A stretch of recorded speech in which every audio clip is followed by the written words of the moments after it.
We can define the temple not only as an unnecessary, but as a harmful establishment. It leads people to worship a false god far away from Christianity and God. One of the more colorful actors on the modern scene is Leo Meller, a controversial Finnish evangelical Christian and author of the above-mentioned article about blood atonement and plural marriage. He has a tendency to focus on various conspiracy theories and has some history of personal legal difficulties.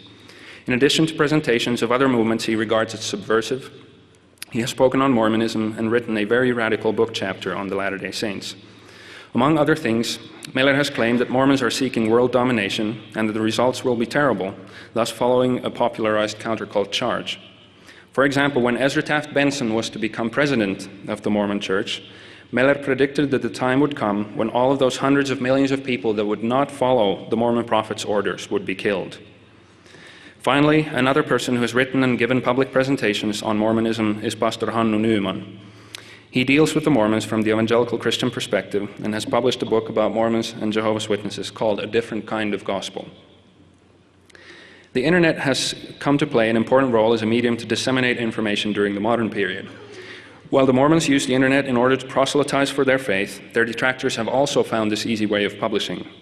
On the Finnish scene, by far the largest internet website related to Mormonism is explicitly critical of the Latter-day Saints, shown here.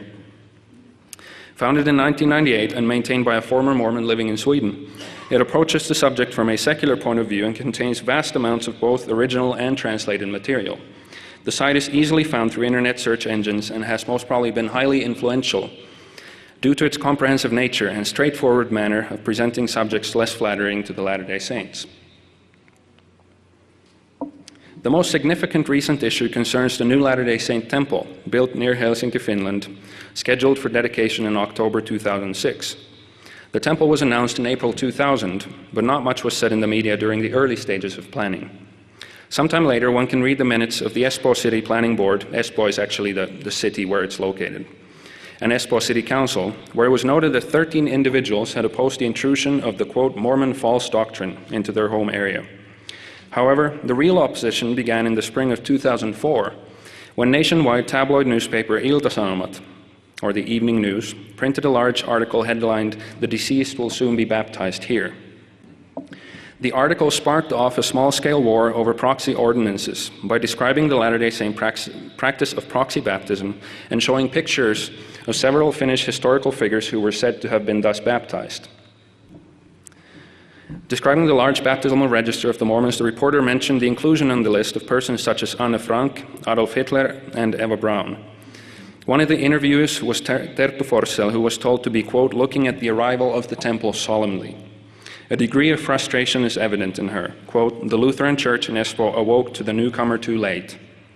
She also repeated her frequent claim of her husband having been sealed to 4 unmarried, deceased women in order to bring exaltation to them in the life after. In a few days, a short article on a Finnish Lutheran bishop's feelings was published. He characterized proxy baptisms as next to, quote, desecrating graves and tampering with the deceased. A smaller newspaper commented shortly on proxy baptisms and the sealings of Hitler and Braun as hair-raising rituals on its front page. And a later newspaper writer mused, quote, how big a heavenly war is the Mormon religion's founder Joseph Smith planning to be waged in the future when the deceased have to be baptized as Mormons like from a conveyor belt?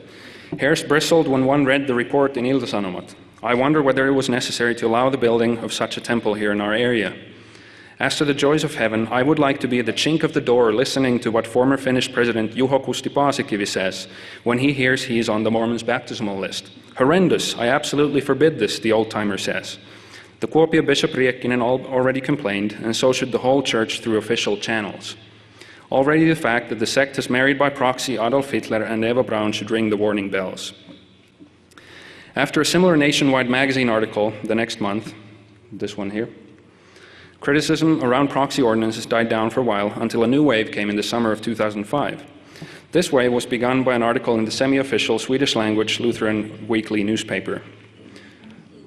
The article recounted a Finnish genealogist Schock, who, by the way, is a longtime friend of the Forssell couple, when he found out that his ancestors had received Mormon proxy baptisms and marriage sealings, saying that, quote, it is completely unbelievable that activity of this kind is allowed.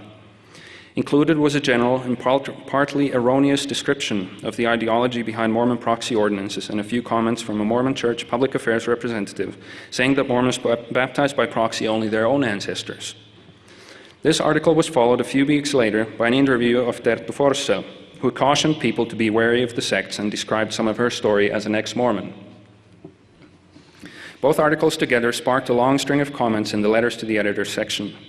From the Mormon point of view, the situation was complicated by repeated Latter-day Saint insistence that temple ordinances are performed only for Mormons' own ancestors, making the church seem insincere. At this point, it remains to be seen how things will develop and what will happen during the open house and dedication of the Mormon temple in Finland in around 2 months from now. To contextualize all of the above, it should not be thought that the Mormons in Finland have never received neutral or positive treatment in the press or by representatives of other religions. At times, the reporting on Mormonism in newspapers has been very complimentary and has certainly shaped many positive opinions in the minds of many individuals. At the same time, it is important not to underestimate the power that opposition to Mormonism has had.